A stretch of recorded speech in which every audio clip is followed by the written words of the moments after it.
আমি আল্লাহ তোমার দিকে অগ্রসর হব। আমি আল্লাহ তাআলাকে তুমি একবার ডাকবা, আমি বান্দা তোমাকে কথা দিলাম, আমি তোমাকে দুইবার ডাকবো। বলেন সুবহানাল্লাহ। মানুষ লাভের দিকে দৌড়াতে থাকে, মানুষ লাভ ছাড়া কখনো সামনের দিকে অগ্রসর হতে জানে না। মানুষের যেখানে লাভ সেখানে সেই বান্দা উপস্থিত। বলেন ঠিক কিনা? মানুষের লাভ যেখানে বাঙালি সেখানে, মানুষের লাভ নাই যেখানে সেখানে কখনো বাঙালি যাবে না। লাভ যেখানে আছে বাঙালি সেখানে উপস্থিত আছে। ও মুসলমান ভাইরা রে আমার, আল্লাহ তাআলা তো আমাকে আপনাকে মেসেজ দিয়েছেন যে দুনিয়ায় যতদিন তুমি ভালো থাকবা আমি আল্লাহ তাআলার পক্ষ থেকে তোমার ঘোষণা থাকবে ভালো। আর দুনিয়াতে যখন আমি আল্লাহ তাআলার অবাধ্য হয়ে চলবা তখন আমি আল্লাহ তাআলার পক্ষ থেকে বিপরীত তোমার জন্য জাহান্নাম আছে। আর যখন দুনিয়ার বুকে তুমি আমি আল্লাহ তাআলার কথা মানবা না, আর তুমি দুনিয়া ছেড়ে যখন আমার কাছে চলে আসবা, আমার কাছে যখন তুমি পদার্পণ করবা, আমি আল্লাহ তাআলার পক্ষ থেকে আর একটা জায়গা বানিয়েছি বিপরীত জাহান্নাম। বলেন ঠিক কিনা? কি ভাই মন খারাপ? সালামের যা শব্দ শুনে আমি তো হলাম জব্দ। মুসলমানের ঘরে জন্মগ্রহণ করে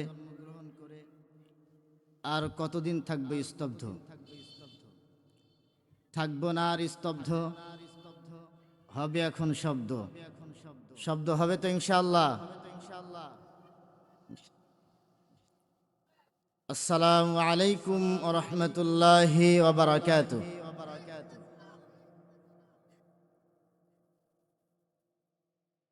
আলহামদুলিল্লাহ, আলহামদুলিল্লাহিল্লাযী জাআলাশ শামসা ওয়াল কমারা বিহুসবান।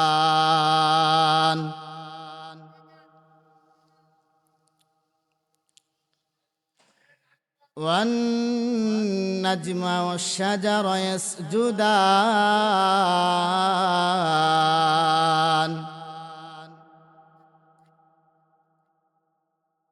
وفضل زمانا على زمان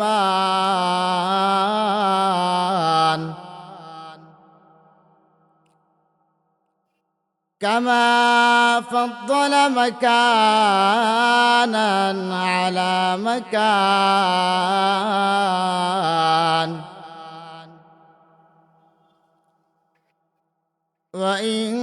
وإنسانا على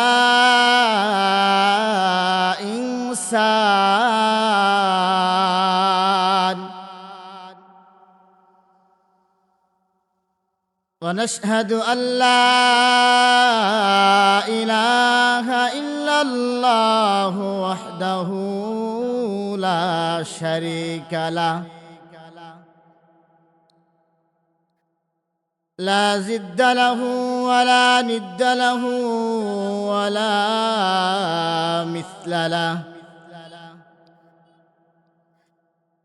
ونشهد أن سيدنا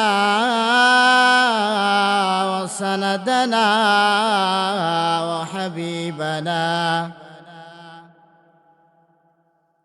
وحبيب ربنا وطبيبنا وطبيب قلوبنا ومولانا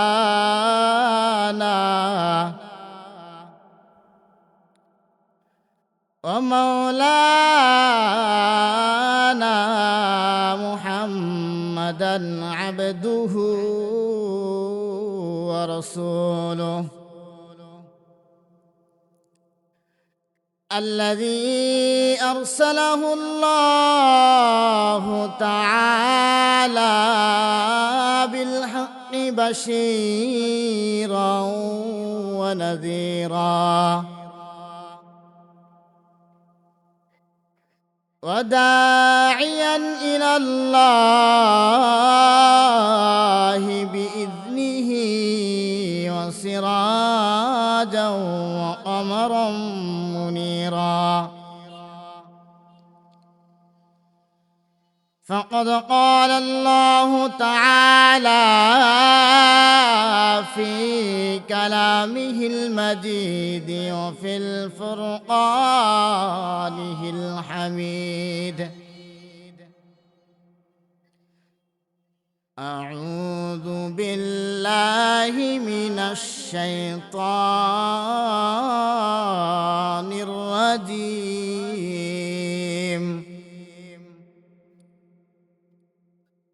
بسم الله الرحمن الرحيم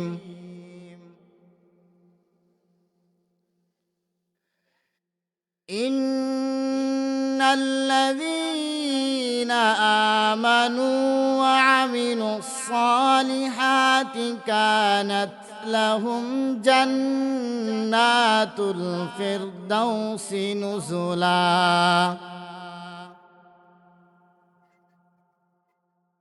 صدق الله العظيم وصدق الله رسوله النبي الكريم ونحن على ذلك من الشاهدين والشاكرين والحمد لله رب العالمين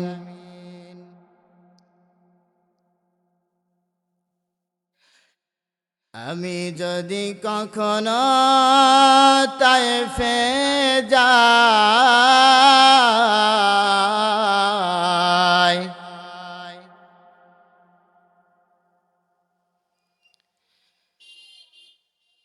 আমি যদি কখনো তায়েফে যাই বলবো মাটিকে ডেকে নবীজির খুন ঝরল কোথায় আমি যদি কখনো তায়েফে যাই বলবো মাটিকে ডেকে নবীজির খুন ঝরল কোথায় বালাগাল উলা বিকামালিহি কাশাফাদ দুজা বিজামালিহি حسنة جميع خصاله صلوا عليه وآله সকলেই আমার সাথে দরুদ পড়েন আল্লাহুম্মা সাল্লি আলা মুহাম্মদ ওয়া আলা আলি মুহাম্মদ কামা সাল্লাইতা আলা ইব্রাহিম ওয়া আলা আলি ইব্রাহিম ইন্নাকা হামিদুম মাজিদ আলহামদুলিল্লাহ সমস্ত প্রশংসা ওই আল্লাহ রাব্বুল আলামিনের জন্য যিনি আমাদেরকে সুস্থতার একটি নিয়ামত দিয়ে দুনিয়ার সমস্ত কাজ ফারেক করে আল্লাহ রাব্বুল আলামিন কোরআনের জলসায় আসার বসার কোরআন থেকে কথা শুনবার সুব্যবস্থা করে দিলেন এই জন্য রব্বুল আলামিনের কাছে শুকরিয়া জ্ঞাপন করি সকলেই বলে আলহামদুলিল্লাহ কেমন যেন আওয়াজটা ছোট হয়ে গিয়েছেন জোরে বলা যাবে কি আলহামদুলিল্লাহ আলহামদুলিল্লাহ এখন মনে হচ্ছে কিছু মানুষ আছে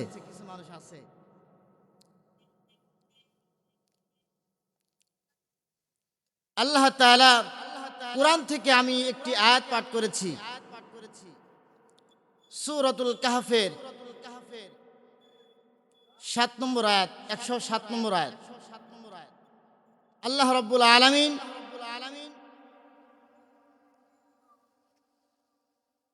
আমাকে কথা বলার সুযোগ করে দেন এই আয়াতের উপরে এবং কিছু হাদিসের উপরে কথা বলবো ইনশাআল্লাহ আমরা সকলেই তো চিন্তা করি যে নেক আমল করব নেক কাজ করব এরকম চিন্তা চেতনা আমাদের নাই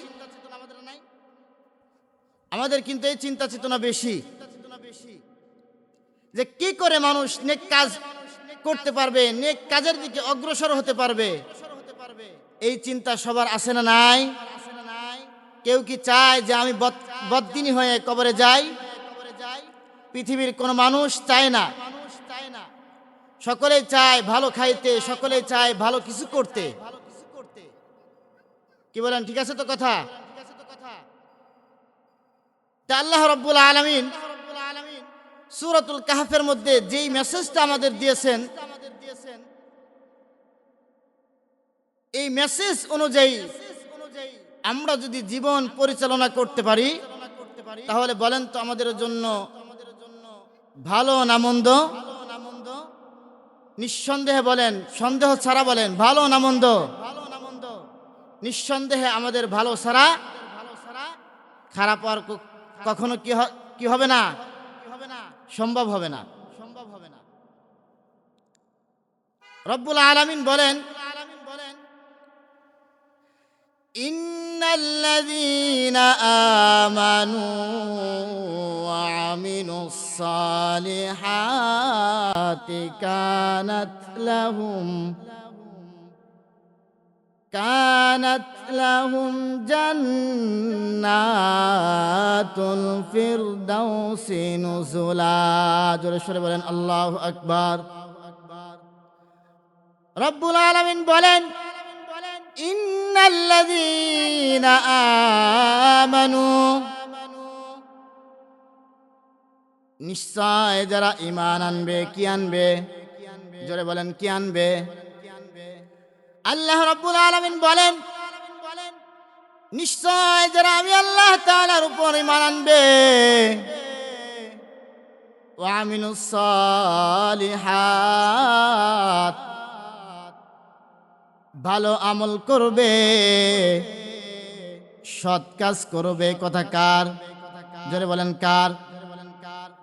আল্লাহ রাব্বুল আলামিন বলেন, নিশ্চয় যারা ঈমান আনবে এবং সৎ আমল করবে, নেক কাজ করবে, আল্লাহ তাআলা সেই বান্দাদের জন্য সুন্দর ঘোষণা দিয়েছেন, তাদের জন্য রয়েছে জান্নাতুল ফিরদাউস। জোরে সরে বলেন আল্লাহু আকবার।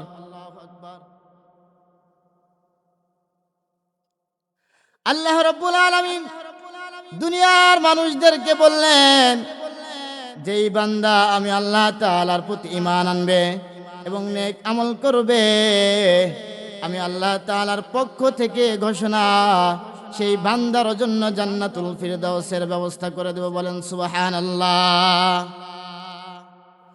দুনিয়ার মানুষ আপনাকে যদি বলে, ও বন্ধু, তুমি এই কাজ করলে তোমাকে একটা নেক দেব এবং ভালো একটা পদে তোমাকে দাঁড় করিয়ে দেব, তোমাকে যখন এই শর্ত দিবে, তখন কিন্তু এই বান্দা চিন্তা করবে, আমাকে তো একটা শর্ত দিয়েছে, আমার ওই বন্ধু আমাকে যে শর্ত দিয়েছে, ওই শর্ত অনুযায়ী যদি কাজ করতে পারি, তাহলে নিঃসন্দেহে আমি তার পক্ষ থেকে পুরস্কার পাবো। বলেন তো সেই কাজ বন্ধুর কাজ করতে যাবে কি যাবে না? দুনিয়ার এই লাভটা দেখে যদি মানুষ সামনের দিকে অগ্রসর হয়, ওই বান্দা খালি একটু শর্ত পেয়েছে, তুমি এই কাজ করলে তোমাকে এই জিনিসটা দিয়ে দেব, তাহলে এই লাভটা দেখে বান্দা ওই কাজ করার জন্য অগ্রসর হয় এবং যত কষ্টই হোক না কেন ওই কাজ করতে কিন্তু রাজি হয়ে যায়। তার কারণ বন্ধুতে শর্ত দিয়েছে, বন্ধু তুমি এই কাজ করবা, আমি আল্লাহ তাআলার পক্ষ থেকে তোমাকে এটা দেব। আল্লাহ তাআলা বান্দাকে তো শর্তই দিয়েছে, বান্দা তুমি আমার প্রতি ঈমান আনো, আমি আল্লাহ তাআলার দেওয়া সৎ কাজ করো, আমি আল্লাহ তোমাকে জান্নাতুল ফিরদাউসের ব্যবস্থা করে দেব। জোরে সরে বলেন সুবহানাল্লাহ। আজকে রব্বুল আলামিন আমাদেরকে এই মেসেজ তো রাসূল সাল্লাল্লাহু আলাইহি ওয়াসাল্লামের মাধ্যমে দিয়েছেন। হাজার বছর আগে তো নবী সাল্লাল্লাহু আলাইহি ওয়াসাল্লামের মাধ্যমে আমাদের মেসেজ আসলো, কিন্তু সেই মেসেজ পাওয়ার পরেও আজকে মুসলমান জাতি কেন সতর্ক হই না? আজকে কেন আমরা সতর্ক হই না? ও মুসলমান ভাইরা রে আমার, রব্বুল আলামিন তো বলেন, বান্দা তুমি আল্লাহ তাআলা তুমি আমি আল্লাহ তাআলাকে ডাকবা, আমি আল্লাহ তোমার দিকে অগ্রসর হব। আমি আল্লাহ তাআলাকে তুমি একবার ডাকবা, আমি বান্দা তোমাকে কথা দিলাম, আমি তোমাকে দুইবার ডাকবো। বলেন সুবহানাল্লাহ। মানুষ লাভের দিকে দৌড়াতে থাকে, মানুষ লাভ ছাড়া কখনো সামনের দিকে অগ্রসর হতে জানে না। মানুষের যেখানে লাভ সেখানে সেই বান্দা উপস্থিত। বলেন ঠিক কিনা? মানুষের লাভ যেখানে বাঙালি সেখানে, মানুষের লাভ নাই যেখানে সেখানে কখনো বাঙালি যাবে না। লাভ যেখানে আছে বাঙালি সেখানে উপস্থিত আছে। ও মুসলমান ভাইরা রে আমার, আল্লাহ তাআলা তো আমাকে আপনাকে মেসেজ দিয়েছেন যে দুনিয়ায় যতদিন তুমি ভালো থাকবা আমি আল্লাহ তাআলার পক্ষ থেকে তোমার ঘোষণা থাকবে ভালো। আর দুনিয়াতে যখন আমি আল্লাহ তাআলার অবাধ্য হয়ে চলবা তখন আমি আল্লাহ তাআলার পক্ষ থেকে বিপরীত তোমার জন্য জাহান্নাম আছে। আর যখন দুনিয়ার বুকে তুমি আমি আল্লাহ তাআলার কথা মানবা না, আর তুমি দুনিয়া ছেড়ে যখন আমার কাছে চলে আসবা, আমার কাছে যখন তুমি পদার্পণ করবা, আমি আল্লাহ তাআলার পক্ষ থেকে আরেকটা জায়গা বানিয়েছি বিপরীত জাহান্নাম। বলেন ঠিক কিনা? সেই জাহান্নামের মধ্যে আমাকে আপনাকে যদি দেওয়া হয়, এই দুনিয়ার বুকের আগুন তো আমরা সহ্য করতে পারি না রে মুসলমান। এ মুসলমান, এই জাহান্নামের আগুন তো দূরের কথা, এই দুনিয়ার আগুন তো আমরা সহ্য করতে পারি না।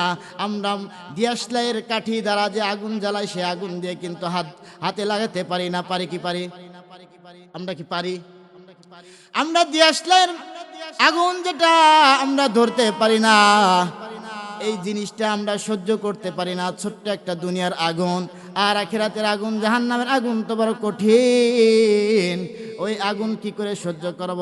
ও মুসলমান, আমার দ্বারাই যে গুনার কাজ হচ্ছে একটা বার চিন্তা করে দেখি। যখন আমার দ্বারাই গুনাহ হবে তখন আমার চিন্তা চেতনা করার দরকার। আমার মালিক আছে, আমার কারণে কেন গুনাহ হয়ে যাবে? আমার কারণে কখনো গুনাহ হওয়া যাবে না, আমার দ্বারাই কখনো গুনাহ করা যাবে না, আর আমার কারণে নেকের কাজ তো কখনোই ছাড়া যাবে না। তার কারণ আমার এই কালের পরে আরেকটা কাল আছে, সেই কাল হলো মরণের কাল, অর্থাৎ কবরের জগৎ। বলেন ঠিক কিনা? সেই কবরের জগতে আমি আপনি যদি ভালো থাকতে চাই তাহলে কি করা দরকার? বলেন কি করা দরকার? ভালো কাজ করার দরকার আছে না নাই? এই দুনিয়া তো একটা ক্ষণস্থায়ী জায়গা। আল্লাহ রাব্বুল আলামিন বলেন, ফামান ইয়ামাল মিসকালা যাররাতিন খায়রান ইয়ারা ওয়া মান ইয়ামাল মিসকালা যাররাতিন শাররান ইয়ারা। যেই বান্দা অনুপরিমাণ, যেই ব্যক্তি সামান্য পরিমাণও যদি আমল করে সেটাও সে দেখতে পারবে।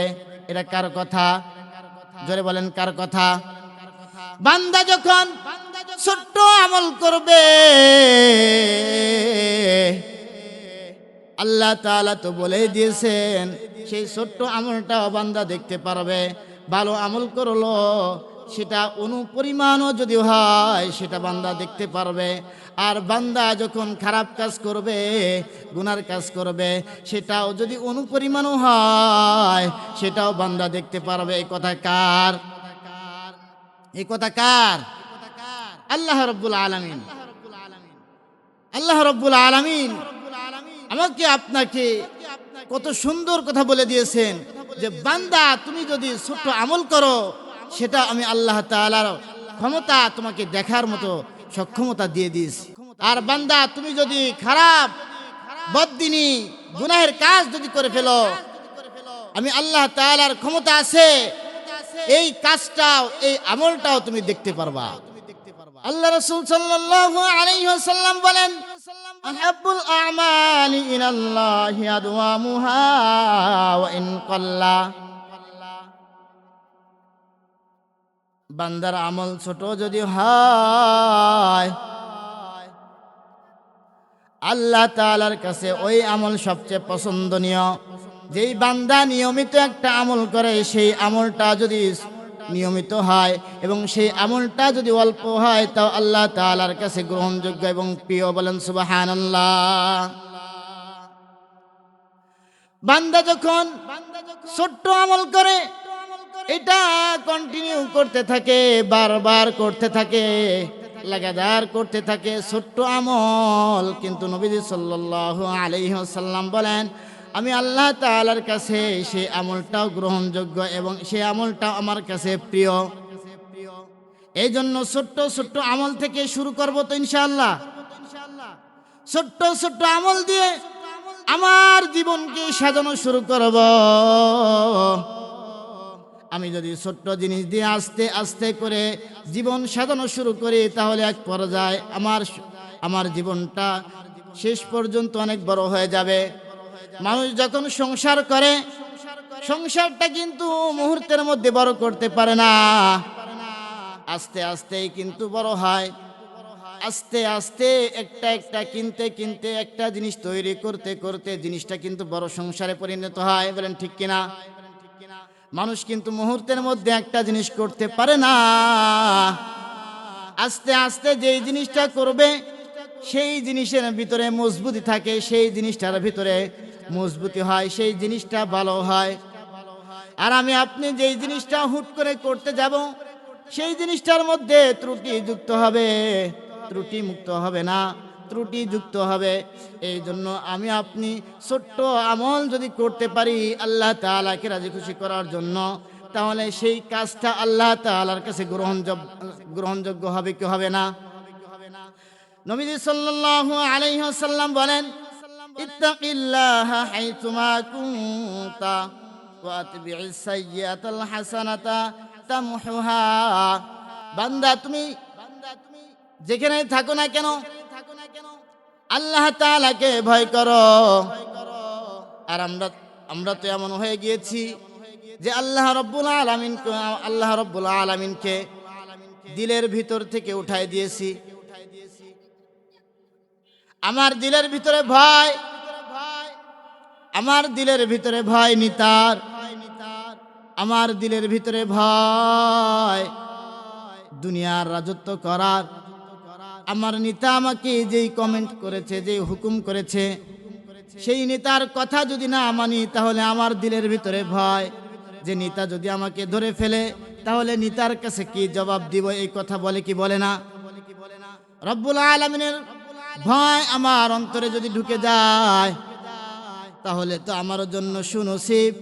আর রব্বুল আলামিনের ভয় আমার দিলের ভিতরে যদি না ঢোকে, তাহলে আমি বদনসিব।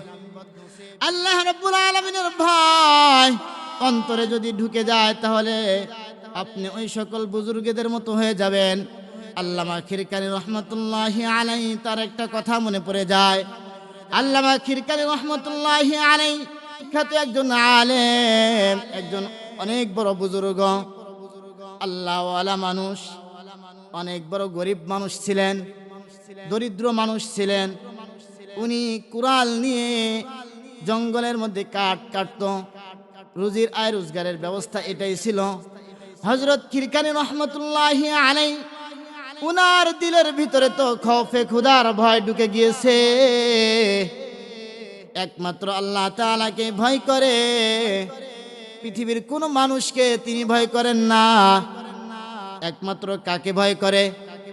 জোরে বলেন কাকে? একমাত্র আল্লাহ রাব্বুল আলামিনকে ভয় করে। হযরত খিরকানী রহমতুল্লাহি আলাইহি এরকম সময় অতিবাহিত হতে লাগলো, উনি আয় রোজগারের ব্যবস্থা শুরু করতে লাগলো। হযরত খিরকানী রহমতুল্লাহি আলাইহি কাঠ কাটতে কাটতে এরকম স্তূপ করে ফেলেছে। হযরত খিরকানী রহমতুল্লাহি আলাইহি কাঠ কেটে কেটে এরকম লাকড়িকে স্তূপ করে ফেলেছে। কিন্তু লাকড়ি আনবে কিভাবে? তার পদ্ধতি নাই, তার যানবাহন নাই, মালগাড়ি নাই। হযরত খিরকানী রহমতুল্লাহি আলাইহি চিন্তা করলেন, আমি এই জিনিসগুলা কি করে নেই, এইগুলা আমি আমার বাসায় কিভাবে নিব, এটা তো আমার জানার নাই। হযরত খিরকানী রহমতুল্লাহি আলাইহি চিন্তা করলো, আমি তো আল্লাহ তাআলাকে ভয় করি, রব্বুল আলামিনকে তো আমি ভয় করি, আমার দিলের ভিতরে তো খৌফে খুদার ভয় ঢুকে আছে। আমি আল্লাহ তাআলার কাছে প্রার্থনা করি, আল্লাহ তুমি আমার এইগুলার সব নেওয়ার ব্যবস্থা করে দাও। রব্বুল আলামিনের কাছে হযরত খিরকানী রহমতুল্লাহি আলাইহি প্রার্থনা করলেন, আর জঙ্গলের মধ্যে দাঁড়িয়ে গেলেন। হযরত খিরকানী রহমতুল্লাহি আলাইহি ওই জঙ্গলের মধ্যে উঁচা জায়গায় দাঁড়িয়ে যত জঙ্গলের হিংস্র প্রাণী আছে সব হিংস্র প্রাণীকে লক্ষ্য করে বললেন, হে আমি খিরখানি বলছি, তোমরা জঙ্গলের হরিণী, জঙ্গলের বাঘ, হিংস্র প্রাণী কোথায় আছো? তোমাদেরকে আমার একটু প্রয়োজন। এরকম যখন খিরখানি রহমতুল্লাহি আলাইহি যখন এই জঙ্গলের মধ্যে এলান করলেন, এলান করার সঙ্গে সঙ্গে হযরত খিরখানির আওয়াজটা যখন জঙ্গলের হিংস্র প্রাণীর কানে কানে পৌঁছে যায়, পৌঁছে যাওয়ার সঙ্গে সঙ্গে বাঘের সারে বাঘ, সিংহের লাইনে সিংহ, অন্য অন্য প্রাণীর লাইনে এরকম একের পর এক এরকম লাইন ধরে খিরখানির কাছে আসলো। আসার পর খিরখানির কাছে এসে মাথাকে নত করে বসলেন। এটাই বোঝাতে চাচ্ছেন, হে খিরখানি, তুমি আমাদের কি জন্য ডেকেছো? কি কাজ করতে পারি বলো? তোমার কোন খেদমত করতে পারি বলো? হযরত খিরখানি রহমতুল্লাহি আলাইহি ওই যে লাকড়ি জোগাড় করেছিলেন, লাকড়ির গাট্টি বাঁধলেন। গাট্টি বাঁধার পর খিরখানি রহমতুল্লাহি আলাইহি ওই বাঘের পিঠের উপরে বেঁধে দিলেন। পিঠের উপরে দেওয়ার পর বাঘকে বলে দিলেন, হে বাঘ, তুমি লক্ষ্য করে শোনো, আমি তোমার পিঠের উপরে আমার লাকড়ি বেঁধে দিলাম আমার জরুরত হাসিল করার জন্য। আমি খিরখানির জরুরত যখন হাসিল হয়ে যাবে তখন তোমরা তোমাদের জায়গা চলে আসবে। হযরত খিরখানি রহমতুল্লাহি আলাইহি তখন এই লাকড়ি যখন বাঘের পিঠে বেঁধে দিলেন, বেঁধে দেওয়ার পর হযরত খিরখানি রহমতুল্লাহি আলাইহি বাঘকে হুকুম করলেন, তোমরা আমার পিছে পিছে আসো। যখন আমার পিছে পিছে আসলো তখন তার খিরখানি রহমতুল্লাহি আলাইহির বাসার দিকে নিয়ে যায়। এবার খিরখানির এলাকায় নিয়ে যাওয়ার পরে খিরখানির এলাকায় তো অনেক মানুষ থাকে কি থাকে না? বলেন, থাকে কি থাকে না? হযরত খিরখানি রহমতুল্লাহি আলাইহি গ্রামের মাঝখান দিয়ে যখন বাড়িতে আগমন করার চেষ্টা করলেন, পথ অতিক্রম করলেন, খিরখানি রহমতুল্লাহি আলাইহির ঘটনা দেখে মানুষগুলো আশ্চর্যজম্বিত হয়ে গেলেন। মানুষ তো আশ্চর্য হয়ে গেলেন, খিরখানির সাথে কেন বাঘ আসছে? খিরখানিকে বাঘে কিছু বলে না কেন? মানুষ এরকম ধারণা করতে পারে কি পারে না? জোরে বলেন, পারে কি পারে না?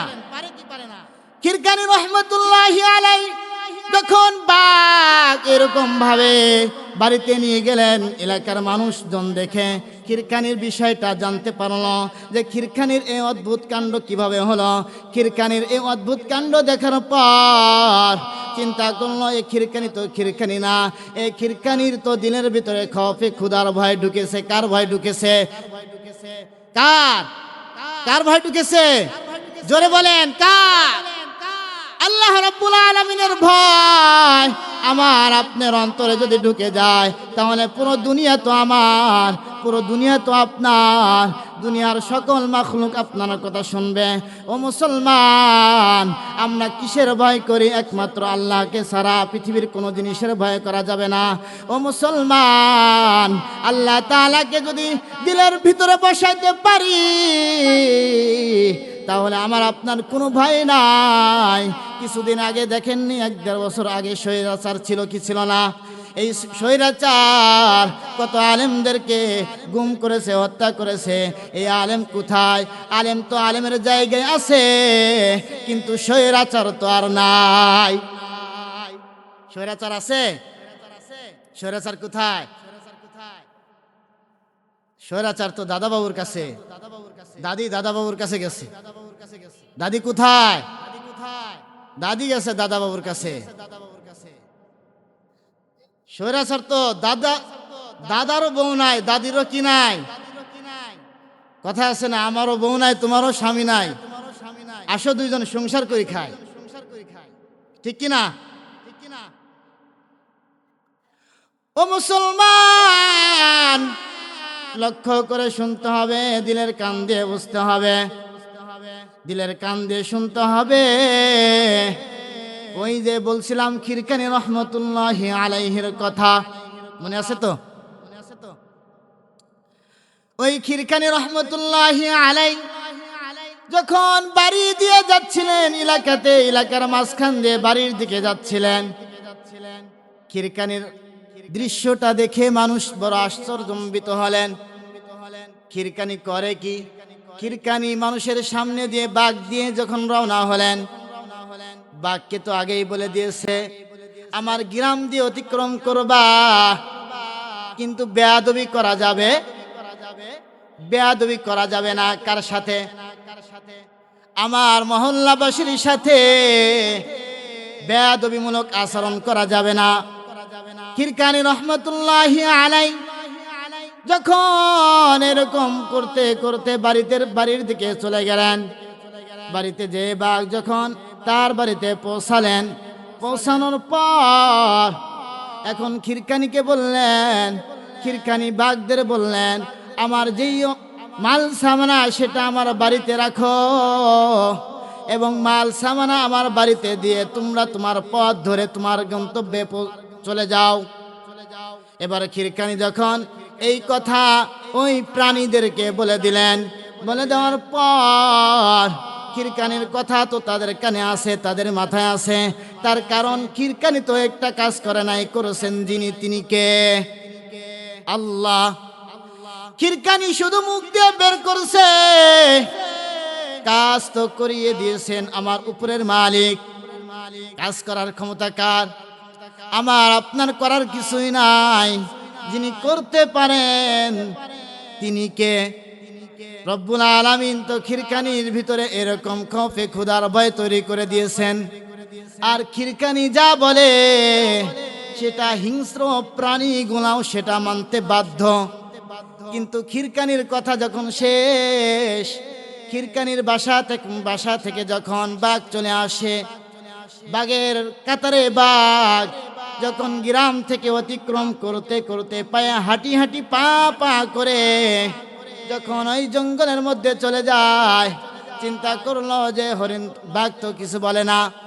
কি বলে না?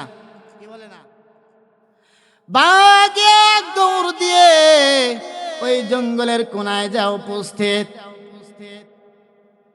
উনি ওনার জায়গায়, উনি ওনার মতো আছে, ওনার জায়গায় স্থির। পরের দিন সকালবেলা খিরকানি রহমতুল্লাহি আলাইহির সাথে সকলের দেখা হয়ে গেল।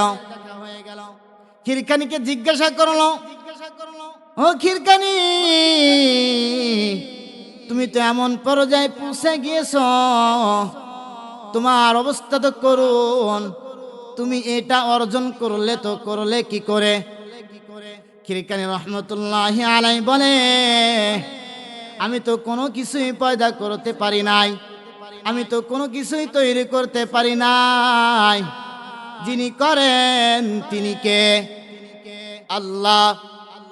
পৃথিবীর কোনো মানুষের ক্ষমতা নাই যে অদ্ভুত একটা জিনিস দেখায়। পৃথিবীর কোনো মানুষের সাধ্য নাই একটা ক্ষমতাশালী একটা কাজ করে দেখায়। আমার বাহুবলে শক্তি আছে, শক্তি দিয়েছেন কে? আমার ব্রেনের বুদ্ধি আছে, বুদ্ধি দিয়েছেন কে? আমি মেধা বিকাশ করি, সেই ক্ষমতা দিয়েছেন যিনি তিনি কে? রব্বুল আলামিন তো আমাকে জ্ঞানী বানিয়েছেন। পৃথিবীর মানুষ কখনো জ্ঞানী হতে পারে না আল্লাহ তাআলা যদি না বানান। ও মুসলমান, লক্ষ্য রাখতে হবে, কোরআনের শিক্ষা দিলের ভিতরে ঢুকাতে হবে। আমার সন্তান ইলমে দ্বীন শিক্ষা যদি করে তাহলে আল্লাহ তাআলা আমাকে আপনাকে সুপথ দেখাবে। আল্লাহ তাআলা আমাকে জান্নাতের পথ দেখাবে, জাহান্নাম থেকে দূরে সরিয়ে দিবেন যিনি তিনি কে? এই জন্য মুসলমান আজ থেকে প্রতিজ্ঞা করব, নিজের সন্তানকে কখনো জালেম বানাবো না, নিজের সন্তানকে কখনো আলেম ছাড়া অন্য কিছু বানানোর চিন্তা করব না। ও মুসলমান, আমার আপনার দিলের ভিতরে একটাই ভয় থাকতে হবে, আমার সন্তানকে কোরআনের দ্বারা আলোকিত করতে হবে। পারবো তো ইনশাআল্লাহ? এই যে দেখেন দারুল আফকারে আজকে মানুষ, অনেক ছাত্র এরকম ইসলামিক রিসার্চ সেন্টারে ইলমে দ্বীন গবেষণা করতে করতে এরকম আস্তে আস্তে বড় হচ্ছে। এটা তো আপনাদের এলাকার প্রতিষ্ঠান, এই প্রতিষ্ঠানকে লক্ষ্য রাখা এবং খেয়াল রাখার তো দায়িত্ব আপনাদের। এই জন্য নিজের সন্তানকে মাদ্রাসায় পড়ানোর প্রতিজ্ঞা করব তো পারবো তো ইনশাআল্লাহ? ইনশাআল্লাহ নিজের সন্তানকে আলেম বানাবো। কে কে? যে হাত আমার মালিককে দেখায় দেই। করবো তো ইনশাআল্লাহ? আল্লাহ তাআলা সকলকে যেন ইলমে নাফে জ্ঞান দান করেন এবং ইলমে নববীর পথে যেন সকলে চলতে পারি। আল্লাহ তাআলা যেন সকলকে এই দিনের পথে কবুল করেন। ওয়া আখিরু দাওয়ানা